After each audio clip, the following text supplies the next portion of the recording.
Good morning, Ka-Dream Home. Ako nga pala si Jerome Llame, your property sales agent under Wises Chan and Hope Team. For today's video is nandito tayo sa Naik Country Homes, located at Malainin Luma, Naik, Cavite. Meron itong lot area na 48 square meter at floor area na 44.5 square meter. At as low as 6,000 reservation, pwedeng mapasayo ang bahay na ito. Tara, house tour tayo. Makikita po natin dito yung parking lot. Malawak na parking lot at kung may sasakyan kayo, pwede dito. Makikita rin natin yung design ng bahay is napakasimple. Tara, pasok tayo. Ito po yung model house natin. At meron po din tayo na extended. Nandito sa kabila. At pupuntahan natin yan mamaya. Bago po tayo pumasok, makikita po natin yung pinto. Gawa sa flush metal door. Ito po yung unit upon turnover. Yan. Naka-finish pa po siya. Ang kagandahan dito is masusunod kung ano yung gusto nyong kulay, kung anong gusto nyong ilagay, tiles or vinyl. Makikita natin yung mga outlet. Provided na rin, no? At yung bintana natin is naka-aluminum case na po yan. At nandito rin po yung panel breaker natin. Meron din po dito owning window. Yan, nandyan. At makikita natin yung staircase natin is gawa sa concrete, cement at metal. Yung hawakan niya po is metal. Dito po tayo sa CR. Yung CR po natin is naka-tiles na. Complete na rin po yan. Toilet and bath, shower. At meron po siyang maliit na bintana. Dito po tayo sa labas. Dito po sa labas is pwede nyo pong extend. Gawin yung dirty kitchen, laundry area. Yung lababo po natin naka-tiles. At gawa po siya sa stainless steel yung sink niya. Doon po tayo sa taas.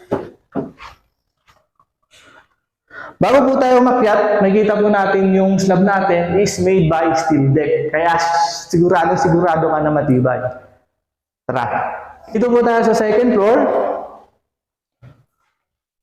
Dito po is naka-finish din lahat. Yan. Provision po ito for 2 bedroom. At makikita natin yung mga bintana natin dito. Aluminum case na po yan. At kung bubuksan po natin is napaka-smooth lang. 4 na bintana po yan. At yung bubong po natin, yan. Wala po siyang ceiling at kayo po ang bahala kung paano po siya mapapaganda. Yan. Yung po sinasabi ko is may extended po tayo. Kung makikita po natin dito sa parking, is pwede po natin i-extend dyan at pupuntahan po natin siya ngayon. Tara. Ka-Dream Home, nandito tayo ngayon sa expanded model unit. Ito po ay hindi binibenta. Bibigyan lang po namin kayo ng idea kung gaano kaganda pag na-extend po ang bahay na to. Tara. Dito po is naka-tiles na po siya. Makikita nyo kung gaano siya kaganda. Naka-tiles na po siya. Painted na rin, no? Yan. Yung CR ho natin is painted na rin, no? At may ceiling na siya. Yung tiles pong ginamit dito ay 60 by 60. Pero kayo pa rin po yung masusunod kung anong sukat ng tiles at kung anong kulay yung gagamitin nyo. So, taas po tayo. Dito po tayo ngayon sa second floor. At kung sabi nga po sa inyo is extended lang ito. Isa sa kagandahan dito is may CR na rin siya dito. Pwede nyo pang lagyan ng CR sa taas. Provided na rin dito yung isang kwarto. Pasok po tayo.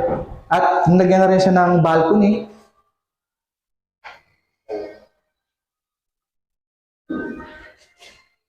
Dito po tayo. Meron na rin po tayong family area dito. Pwede nyo rin yung gawing kwarto dito. At nandito yung master bedroom. Ito po yung master bedroom. Ito po yung sinabi namin na in-extend. Di ba napakalaki pang area kung i-extend mo yung bahay. At makikita nyo yung ginamit dito is vinyl tiles na. Yan. At meron na rin siyang balcony. Makikita nyo yung maaliwalas na view. Maraming salamat kay Dream Home sa panonood ng video na to. At gaya ng nasabi ko, as low as 6,000 reservation fee mo, pwede na mapasayo ang bahay na to. At huwag mo nga kalimutan, i-like, share, and subscribe ang aking YouTube channel. Pindutin mo na rin ang notification bell para updated ka pa sa mga susunod kong videos. At huwag kakalimutan, make your property dreams into reality.